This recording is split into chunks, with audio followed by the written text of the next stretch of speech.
大家好，今次係更新咗之後嘅一鋪，毒性爆發加毒霧記砍步，更新咗記計劃妥當係變咗金字塔，好正變咗必揀，群蛇就係輔助，主力係疑將滾石，第二主力係逃脫計劃，救咗我好幾次，遺物冇咩特別，第一個 boss 打漏斗，食咗藥水加下攻。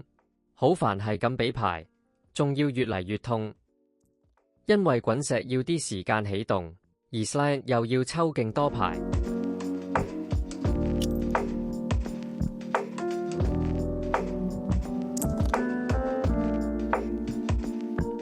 開局有計劃妥當，正毒霧加毒性爆發都有，之後就係用防頂住，逃脫計劃就好有用，零費又抽牌又有防。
黐線，一張扣9，唔係多防都唔知點頂。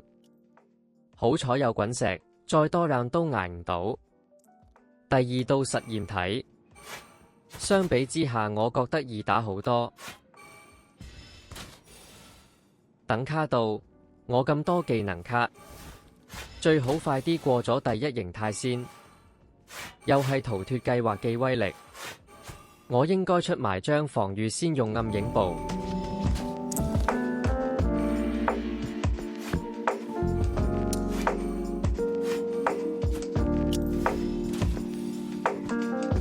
78，好彩有虛弱同逃脫一張可以加26防。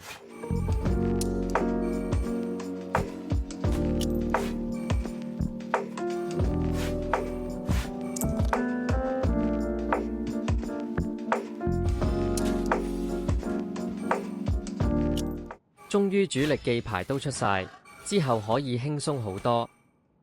第二同3形態都係搭防等滾石做嘢。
滾石一下打65，出下攻擊就 KO 埋。